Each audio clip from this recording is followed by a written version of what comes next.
মৃত মানুষের ফর্ম ছাপিয়ে দিয়ে দিয়েছে, এত গাধা ওরা। তো আগে তো মৃত মানুষগুলো বাদ দিতে পারতো। সরকারের কাজ ছিল ভোটার লিস্ট ঠিক করা, তারা ঠিক করেনি, ভুলভ্রান্তি ভরা আছে। মৃতদের নাম বাদ দেওয়ার কাজ ছিল ইলেকশন কমিশনের, তারা করেনি। আর এখন সব চাপ মানুষের উপর দিয়ে দিয়েছে, নিজেরা কাজ করে না আর মানুষকে ব্যতিগ্রস্ত করে, যেমন নোটবন্দির সময় করেছিল। কি হলো? ১৩ টাকা উদ্ধার হলো?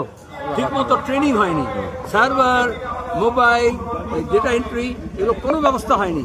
বিজেপি তৃণমূল প্রথম থেকে বাংলাদেশি, রোহিঙ্গা, হিন্দু, মুসলমান এইসব করতে গেছে। আমরা এই জন্যই সহায়তা কেন্দ্র বলেছিলাম এবং বিহারে বলেছিলাম অভিজ্ঞতা থেকে যে এত কম সময় যেহেতু ভোট ছিল তাড়াহুড়ো করতে গেছে, অনেক ভুলভ্রান্তি হয়েছে। সুপ্রিম কোর্টও বলেছে, বারবার সুপ্রিম কোর্টকে ওখানে গিয়ে ব্রেক কষাতে হয়েছে।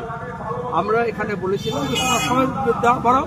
আমি নিজে বলেছি, প্রথম দিন থেকে বলে আসছি যে এত কম সময়ের মধ্যে হবে না, কারণ এরা গণেশ কুমার হোক আর বিজেপি হোক বাংলাকে চেনে না, এখানকার সমস্যা জানে না। এখানে যে আদিবাসী আছে, যে তপশিলি আছে, চরবাসী আছে, উত্তরবঙ্গের বিস্তীর্ণ উদ্বাস্তু মানুষ আছেন, মতুয়া আছেন, রাজবংশী আছে, সংখ্যালঘু মানুষ আছে, এই যে বৈচিত্র্য আছে, সবার তো একরকম রুটিন না। আর শিক্ষকদের দিয়ে করাচ্ছে, স্কুলে শিক্ষক নেই, পরীক্ষা আছে, তো আজকে রোববার দিন তারা পরীক্ষা ইংরেজি দেবে। আমাদের পরীক্ষা আছে স্কুলগুলোতে, পড়াশোনা নেই। এটা বুঝে চোর পালালে বুদ্ধি বাড়ে, আমরা স্বাগত জানাচ্ছি। কিন্তু এই যে খেসারতের ক্ষতিপূরণ কে দেবে? কারণ তাড়াহুড়ো করতে গেলেই তো ভুলভ্রান্তি হবে, তো অনেকেই ভুলভ্রান্তি হয়েছে, তো তাড়াতাড়ি ফর্ম সংগ্রহ করতে হবে বলেছে। আবার মৃত মানুষের ফর্ম ছাপিয়ে দিয়ে দিয়েছে, এত গাধা ওরা। তো আগে তো মৃত মানুষগুলো বাদ দিতে পারতো, সেটা তো দরকার ছিল না। তাহলে সেই ফর্মগুলো বিলি হলো কেচে গন্ডুস, এতে চাল বাদ দিতে